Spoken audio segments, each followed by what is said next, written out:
बिस्मिल्लाहिर्रहमानिर्रहीम। अस्सलाम वालेकुम जनाब। स्टोरी मैंने एक ही शेयर करनी है। तहरीक अदम एतमाद है। तहरीक अदम एतमाद के साथ जुड़ी हुई धमाकेदार किस्म की स्टोरीज़ हैं।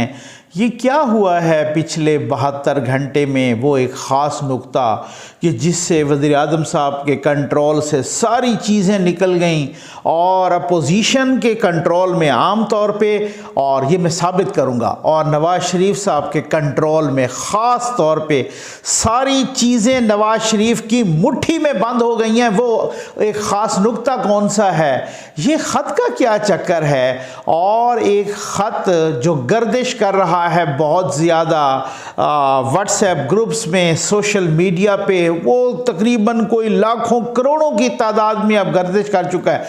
उस ख़त के बारे में मैं पूरे वसूख से इंशाअल्लाह एतमाद से कह रहा हूँ। आज आपको ऐसी बात बताने लगा हूँ, ना आपने मीडिया पे सुनी होगी, ना सोशल मीडिया, ना डिजिटल मीडिया पे। आपको ऐसी एथेंटिक बात उस ख़त से मुतालिक बताने लगा हूँ। वो ख़त जो गर्दिश कर रहा है उससे मुतालिक आपकी हंसी नहीं रुकेगी। मैं आपको एक ऐसी यूनिक बात उस ख़त के मुतालिक बताने लगा हूँ, जो ख़त बहुत ज़्यादा, जो ख़त मुझे हज़ारों की तादाद में कौमी यूथ के लोग भी भेज चुके हैं। देखिए नकवी साहब किस तरह की साजिश हो रही है। मैं उस ख़त से मुतालिक आपको वो बात बताने लगा हूँ कि आप यकीन करें, आपके रोंगटे खड़े हो जाएंगे। आप यकीन करें, आप कहेंगे कि नकवी साहब ये क्या है। आप बस मैं एक थोड़ा सा सब्र कीजिएगा। लेकिन इससे पहले जिस ख़त का जिक्र हो रहा है, वज़ीर आज़म पाकिस्तान जनाब इमरान खान साहब, अब पता नहीं, मुझे नहीं पता अब उनको वज़ीर आज़म कहना चाहिए या नहीं, क्योंकि हामिद मीर साहब ने कहा कि आज अगर वो ख़िताब करेंगे तो उनका ख़िताब वज़ीर आज़म के तौर पे नहीं होगा, बल्कि चेयरमैन पाकिस्तान तहरीक इंसाफ के तौर पे होगा। उसकी वजह यह है कि वो पूरी अक्सरियत खो चुके हैं। अब 170 उनके ख़िलाफ़ हो चुके हैं और 164 उनके साथ हैं, तो वो तो अक्सरियत तो खो चुके हैं। खैर, उनका ख़िताब भी मुअख्खर हो गया है वज़ीर आज़म साहब का, क्योंकि थोड़ी देर पहले उनसे आर्मी चीफ़ और DGISI जनरल नदीम अंजुम साहब की मुलाकात हुई थी, और फिर उसके बाद हमने देखा कि ख़िताब मुअख्खर हो गया है। अब ये ख़िताब मुअख्खर हो गया है या किसी ने इजाज़त नहीं दी, या ये इसको छोड़ दीजिए, ये फिर टॉपिक से इधर उधर हो जाएंगे। मेरे पास बहुत बड़ी बातें आपको बताने के लिए हैं। तो जनाब, कहा जा रहा है ये ख़त कि हमारे, अब उसमें से ये निकल आया कि जी ये हमारे जो एम्बेसडर्स हैं या अमरीकी सफारत खाने के कुछ ऑफिशल्स हैं, उनकी कोई मुलाकात हुई अमेरिका के कुछ ऑफिशियल से, और ये जो है ना सारा कुछ ज़बानी कलामी वाली बातें हैं। और कहा जा रहा है कि जनाब बात ये है कि वो उन्होंने कहा, फिर वो अमेरिका में हमारे सफ़ीर ने ख़त लिखा हमें, और उन्होंने कहा कि अगर अदम एतमाद आई और वो कामयाब हो गई तो ठीक, अगर नाकाम हो गई तो आपको कॉन्सिक्वेंसेस भुगतने पड़ेंगे, या सारा कुछ ये वाला एक परसेप्शन बनाया जा रहा है। खान साहब ने पहले तो कहा, आपको याद होगा, मैं जल्दी ज़रा टाइम लाइन ज़रा रिवाइज़ कर लूँ आपको भाई, जो है ना, फिर उसके बाद मैं आपको बताता क्या हूँ, आज आपके रोंगटे खड़े हो जाएंगे। तो जनाब बात ये है कि खान साहब ने कहा कि ये मुंह और मसूर की दाल, ये अदम एतमाद ला सकते हैं, ये ऐलान ही नहीं करेंगे अदम एतमाद का, इनकी जुर्रत ही कोई नहीं कि अदम एतमाद ला दें। फिर उसके बाद हमने देखा कि उन्होंने ऐलान कर लिया। अब ऐलान किया और फिर उसके बाद जनाब थोड़ी देर गुजरती गई, और मेरे अपने व्यूवर्स भी माशाअल्लाह, मैं उनके बारे में कुछ नहीं कहूँगा, लेकिन वो उनमें से बहुत सारे बेसब्रे हैं। उनको जनाब नकवी साहब आप देखिएगा कुछ भी नहीं होना, अब हर एक का क्या जवाब दे, मुझे तो नहीं समझ आती ना। अब इस तरह से थोड़ी होता है। अच्छा, फिर उसके बाद ये हुआ कि वो ऐलान हो गया। ऐलान के बाद देर हुई तो जी ये ला ही नहीं सकते, फिर इनके पास 172 हैं ही कोई नहीं। अच्छा, फिर उसके बाद उन्होंने जमा करवा दी। जब जमा करवा दी, हैं ही कोई नहीं इनके पास तो 172, तो ये सारा कुछ तो ये कर ही नहीं सकते। फिर मैं एक ऐसा कार्ड खेलूँगा कि इनको लग पता जाएगा, इनकी तीनों विकेटें उड़ाऊंगा एक ही बाल में, और ये तो चूहे हैं, इनसे घबराने की कोई बात ही नहीं है। उन्होंने जल से की है, उससे भी काम नहीं चला। फिर उसके बाद उन्होंने कहा कि 10 लाख लोग हम यहाँ ले आएंगे। 10 लाख तो क्या 50,000 आए होंगे ज़्यादा से, ये भी मैं मार्जिन दे रहा हूँ उनको, उनकी हिमायत में। तो वो तो फिर उसमें भी कुछ नहीं चला। एक ख़त निकल आया, और वो जनाब के अभी मैं बताता नहीं हूँ, और फिर बताया गया तो उसमें से ये निकल आया। भाई मैं बात ये है अब बात कहने की ये है कि अमेरिका आपके मुखालिफ क्यों होगा, एक सवाल है ना सर। ठीक है, अमेरिका अगर जुल्फ़िकार अली भुट्टो के मुखालिफ है तो उसमें तो कोई लॉजिक बनती है ना। अगर वो कहते हैं कि हेनरी किसिंजर ने उनको धमकी दी थी, और जो कि बाद में मुख्तलिफ बुक्स में भी लिखी और इनडायरेक्ट खुद हेनरी किसिंजर ने भी माना था, तो उसकी तो लॉजिक बनती है, क्योंकि उन्होंने तो एटमी प्रोग्राम शुरू किया था, उन्होंने तो इस्लामी सरबराही कॉन्फ्रेंस की थी, उन्होंने तो ये कहा था तेल को बतौर हथियार इस्तेमाल करें। वो तो उनके तो कारनामे हैं ना, उनको तो पता चला कि जनाब अमेरिका उनके ख़िलाफ़ है। अगर नवाज शरीफ कहे कि मेरे ख़िलाफ़ है, तो वो जब क्लिंटन ने उनको कहा कि आपने धमाके नहीं करने और $5 अरब दूंगा उस वक़्त 90s में, तो उन्होंने कहा जी नहीं मैंने नहीं लेने, ठुकरा दिए और धमाके ठोक दिए। इंडिया के 5 धमाकों के जवाब में 6 धमाके। तो फिर वो लॉजिक बनती है अगर वो कहे कि अमेरिका ने मेरे खिलाफ साजिश।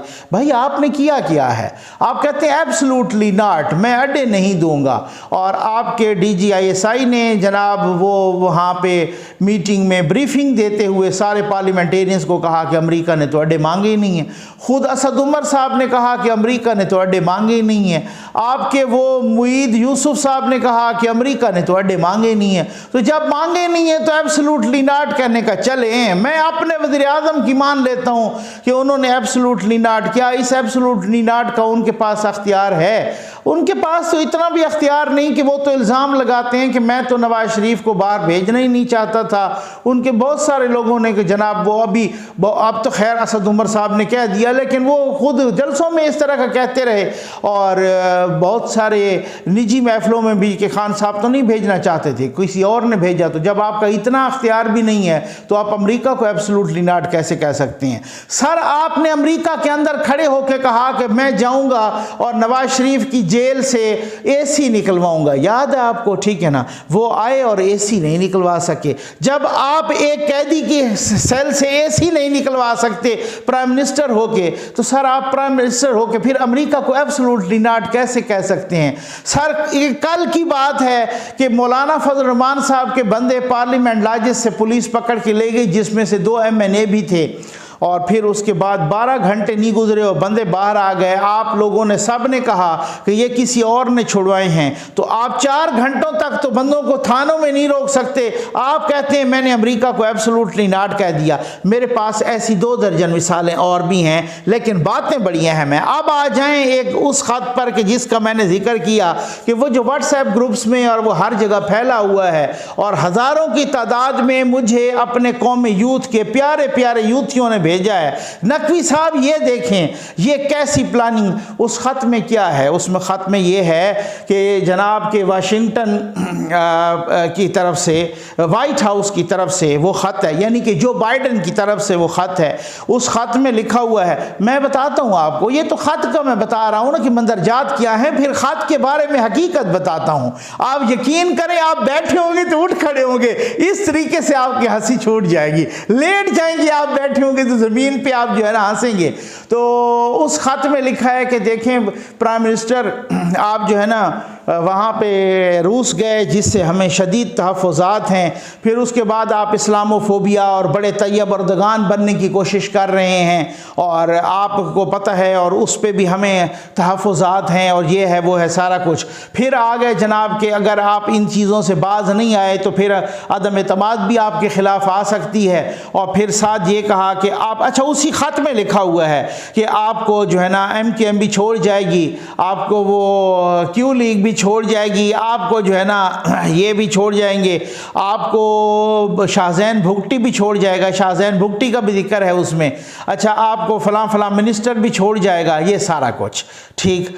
अब वो ख़त यूथिये कोई करोड़ों की तादाद में फैला चुके हैं, ठीक है, लाखों में नहीं करोड़ों में फैला चुके हैं। और मुझे भी हज़ारों की तादाद में यूथियों ने भेजा है कि नकवी साहब आप देखें, अब भी आप नहीं मानते, ये लीजिए जनाब लीक आउट हो गया है, और ये वाइट हाउस का ख़त है, और ये जो बाइडन ने खान को धमकी का ख़त लिखा है, अभी भी आप मानेंगे तो नहीं। भाई ये ख़त किसने लिखा है मैं आपको आज बताता हूँ। हमारे एक दोस्त हैं बाहर बैठे हैं, साफ़ ही हैं, अभी मैं नाम नहीं लूँगा, मैं नाम नहीं लूँगा, लेकिन अगर वो हुआ तो मैं उनके साथ एक प्रोग्राम भी कर लूँगा सबूत के साथ। जब तक सबूत नहीं होता मैं इतने तक बात ही नहीं करता। उन्होंने कहा नकवी साहब मैं आपको एक दिलचस्प बात बताऊँ। मैंने कहा कौन सा? अच्छा मुझे मेरे गुमान में भी नहीं था कि यार वो इस ख़त के बारे में कहते हैं ये ख़त देखा। मैंने कहा यार इस ख़त ने तो सत्यानाश किया हुआ है, कल से ही आ रहा है, मुझे तो हज़ारों की तादाद में मेरा मोबाइल भर गया है, मुझे डिलीट करने पड़ी इतनी सारी चीज़ें। तो वो फिर जो है ना कहता है ये हम बैठे हुए थे कि हमें एक शरारत सूझी। अच्छा मैंने कहा फिर? अच्छा मेरी भी बड़ी हंसी छूटी, मुझे अभी ये पता नहीं चला। वो कहता यार ये हमें एक शरारत सूझी और हमने कहा कि एक ख़त लिखते हैं। तो हमने ये एक पैड पे ना एक ख़त लिखा एक सफ़ेद पेपर पर, और फिर उसके बाद जनाब हमने ये सारी बातें लिखी उसके अंदर, और वाइट हाउस की तरफ से इंग्लिश ज़रा हमने अच्छी लिखी, इंग्लिश वाकई उसमें बड़ी अच्छी लिखी हुई है। और फिर उसके बाद हमने ना ऊपर वो मोहर लगा दी, वो जो अमेरिका की जो सरकारी है कहीं ना कहीं से ढूंढ के ना उन्होंने IT डिपार्टमेंट से उन्होंने वो जरा मोहर ठोक दी, और कहते हैं कि एक हमने ना सोशल मीडिया पे किसी प्लेटफॉर्म से इसको जारी कर दिया। और फिर उसके बाद तो देखा तो जंगल की आग की तरह वो फैल गया, और ऐसा फैला कि आप यकीन करें कि व्हाट्सएप पर पिछले 48 घंटों में या 24 घंटों में सबसे ज़्यादा सर्कुलेट होने वाला कोई डॉक्यूमेंट है ना वो यही ख़त है। अब मैं कुर्बान जाऊं कौम यूथ की अकल पर कि जिन्हें ये पता नहीं चलता कि अमेरिका का सदर इतना फारिग बैठा है कि वो जनाब वो सारे के सारे का जिक्र करके, शाहजैन भुगटी साहब का भी जिक्र करके, MKM का जिक्र करके, वो जनाब चौधरियों का भी जिक्र करके, यार खुदा का नाम माने वो मेरी कौम यूथ के मजलूमों, मुझे आपकी अकल पे भी तरस आती है, मुझे आपकी किस्मत पे भी तरस आ रहा है, मुझे आपके साथ बड़ी हमदर्दी है। आ जाए भाई वो कौन सा ऐसा नुक्ता है कि जिसकी वजह से एक ऐसी गेम पलट के आ गई है और नवाज शरीफ की मुट्ठी में आ गई है। बात क्या है? बात यह है ना, अब तो MKM छोड़ गई है, अब तो वो पूरी की पूरी प्रेस कॉन्फ्रेंस भी हो गई है। प्रेस कॉन्फ्रेंस में MKM थी, पीपल्स पार्टी थी, नून लीग थी, मौलाना साहब थे, खालिद मक्सी साहब थे, और भी लोग थे। बहुत इंपॉर्टेंट प्रेस कॉन्फ्रेंस। उस प्रेस कॉन्फ्रेंस में मुसवदे पर एक उस मुआहदे के मुसवदे पर सामने भी साइन कराए गए। अब वो मुआहदा वो बाकियों को अब वो शेयर भी किया जा रहा है। अच्छा जो MKM के साथ जो मुआहदा हुआ, अब गेम हो गई है टोटल उलट, 177 और इधर 164 रह गए हैं। अब तो एतमाद तो खो गए हैं। वज़ीर आज़म साहब अभी तक भी कह रहे हैं जनाब मैं न मानूं वाली बात है, वो जिद पे अड़े हैं। मेरा ख्याल है वज़ीर आज़म साहब ये चाह रहे हैं कि अब जब मुझे 342 के 342 आके कहेंगे, मुझे लगता है उस वक्त भी उन्होंने कोई नहीं छोड़ना। उन्होंने वही मेरे खिलाफ साजिश हुई है, और मेरे खिलाफ पता नहीं शुक्र ये नहीं कहा कि मेरे खिलाफ UN ने कर दी है, ठीक है ना, UNO में करारदाद आ गई है। शायद ये भी हो सकता है कि वो अगली बात ये कर दें कि करारदाद में UNO में आ गई कि इमरान खान को निकालो, नहीं तो इसने पूरी दुनिया फतह कर लेनी है। खैर अच्छा, अब उसमें जनाब ये बात ये है कि सूरत हाल इस तरह से हुई। अब तो सिंध हाउस में भाई जो इजलास हो रहा है उसमें डॉक्टर आमिर लियाकत साहब भी घुसे हुए थे, अभी मैंने देखा वो भी बैठे हुए थे, और उन्होंने भी कहा है मैं इमरान खान को वोट नहीं दूंगा, मैं आपके हक में वोट दूंगा, और वो भी गए हुए।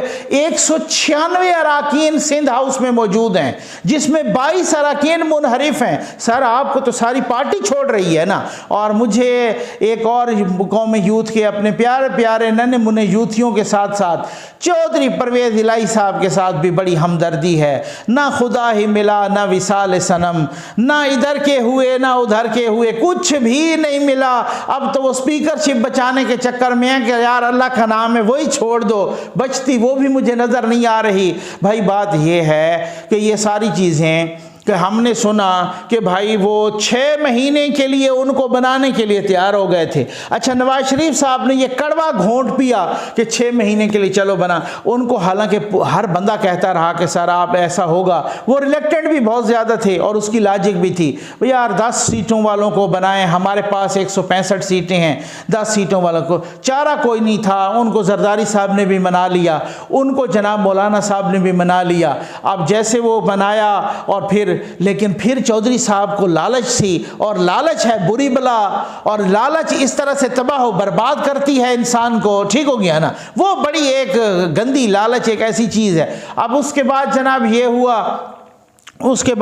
ये हुआ कि खैर से उन्होंने जो है ना कहा कि नहीं जी नहीं, मैंने 6 महीने नहीं, मैंने पूरे 1.5 साल पूरे करने हैं। और फिर उसके बाद मूनिस इलाही साहब को किसी ने फ़ोन किया, पता नहीं किसने किया, वो कोई कहते हैं चेयरमैन रवाबडा ने किया, हमारे एक दोस्त हैं वो पता, खैर इसकी मैंने पूरी तह तक इसके गया हूँ, मैंने इन्वेस्टिगेशन की और उन्होंने उनको लालच भी दिया कि जनाब हम आपको ये करेंगे वो करेंगे, डैम बन रहे हैं, बड़े मिलियंस के ठेके भी देंगे, मुबैना तौर पे जो पता चला है। अच्छा, फिर उसके बाद किसी और ने भी फ़ोन किया, पता नहीं वो कहते हैं वो कोई रिटायर्ड बंदा था, इन्होंने कहा किसी और ने, वो उस साहब ने कर दिया। तो खैर जो भी हुआ, चौधरी परवेज़ इलाही साहब माशाअल्लाह रात को अपोजिशन के साथ फाइनल करके सुबह वज़ीर आज़म के साथ जा मिले। अब ये यहाँ तक ये वाली सूरत हाल थी रात तक कि हर बंदा कह रहा था यार नून लीग बड़ी लूज करेगी, क्योंकि चौधरी परवेज़ इलाही जब पंजाब का वज़ीर आला बन गया तो ये तो बड़ा शातिर और तेज़ बंदा है, इसने नून लीग के बंदे भी खींच लेने हैं, इसने पूरे डेवलपमेंट प्रोजेक्ट्स और उन्होंने इस्लाम में जो 10 सीटें हैं इनकी कोशिश होगी मैं 20 सीटें कर लूँ। खैर वो बड़ा कड़वा घोंट पी के, एक जहर का घोंट पी के वो बर्दाश्त कर रहे थे और इसी तरीके से वो सारा कुछ सूरत हाल थी। ये अचानक सूरत हाल ने पलटा खाया, चौधरी परवेज़ इलाही को मूनिस इलाही ने मरवा डाला और फिर वो जनाब वो गए और फिर जब वापस आए तो मुड़ के देखा तो चौधरी शुजात साहब के साथ जो वो भी उनके साथ नहीं थे। तारिक बशीर चीमा साहब जो उनका पार्लिमानी लीडर था, उसने तारिक बशीर चीमा साहब ने जनाब अपनी वजारत से इस्तीफ़ा दे दिया, 2 बंदे और भी उनके साथ खड़े हो गए, 2-3 बंदे, मूनिस इलाही साहब अकेले के अकेले। अब वो जो इस्तीफ़ा उस्मान बुज़दार साहब का दिखाया गया था वो भी वापसी खैर से इमरान खान साहब ने जेब में रख लिया।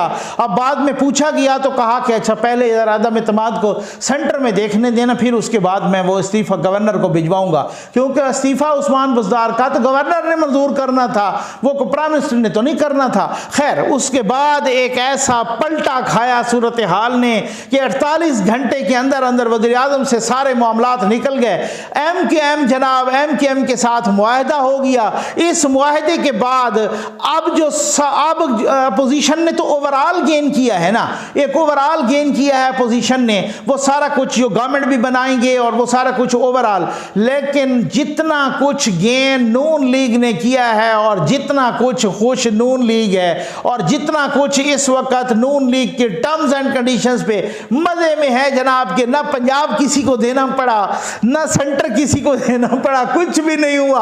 और जनाब चौधरी साहब वैसे ही फारिग हो गए, वो क्या कहते हैं छनकना बजाते हुए वो फारिग हो गए। अब वो अपनी स्पीकरशिप जो है ना पंजाब असम्बली की, उसको बचाने के चक्कर में लगे हुए हैं। अब लगता है ऐसा है कि वो कहते हैं ना कि मैं, मेरे खैर अंदाज तो ऐसा नहीं है कि मैं इस तरीके से, मैं आदी नहीं हूँ क्योंकि मुझे बहुत संजीदा लोग सुनते हैं, लेकिन आमतौर पर जैसे ना कि जी चौधरी शुजात साहब एक सोटी लेना और फिर मार मार के उनको दुम्बा बना दे कि आपको तो मैंने कहा था कि ये नहीं करना और आपने बेटे की मान के ये सारा कुछ तबाही बर्बादी मचा दी है।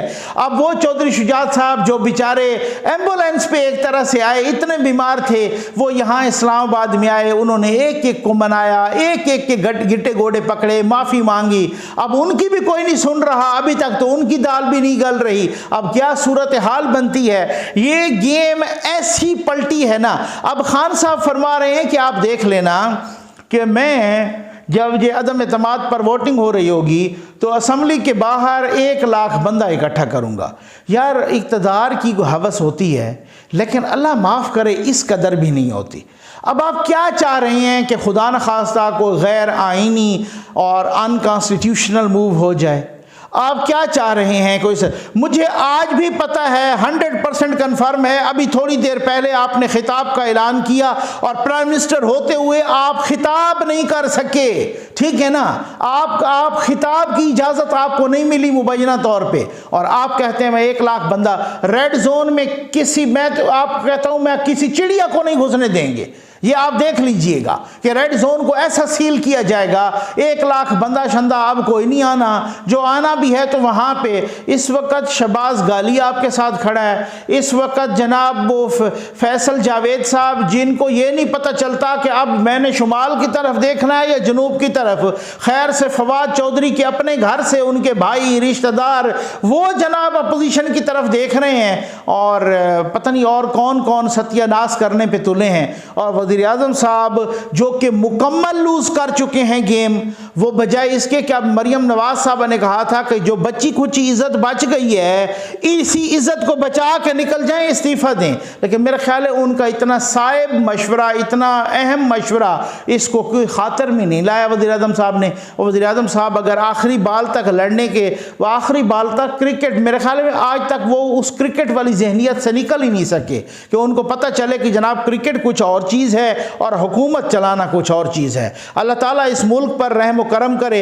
लेकिन अब बात यह है, आखिरी बात यही करूँगा, ये होता है अंजाम कि जब आप तमाम नेचुरल प्रोसेस की उलट करते हैं, जब आप बुग़्ज़ नवाज में अच्छे खासे मुल्क को सत्यानाश करके एक ऐसे बंदे को बिठा देते हैं, जब आप जो है ना इस तरीके, तो फिर आपको पता है कुदरत का भी इंतकाम होता है, फिर आपको पता है मुकाफात अमल भी होता है। फिर आज वो यूथिये और वो सहाफ़ी के जो कल तक बड़े गुण गा रहे थे, आज वही एंटी एस्टेब्लिशमेंट खैर से माशाल्लाह उन्होंने स्टांस लिया हुआ है और वो उस तरीके से कैसे कैसे ट्वीट्स कर रहे हैं और किस तरीके से इस वक्त ARY की हालत जो है ना वो काबिल दीद है, वो काबिल रश्क भी तो मैं नहीं कह सकता, काबिल इबरत है। ठीक हो गया ना, वो हमदर्दी के लायक है। वो एक ऐसी हालत है कि मैं ना मर सकते हैं ना जी सकते हैं, को दरमियान वाली हालत है इस तरीके से। तो बस अब उसको क्या कह सकते हैं।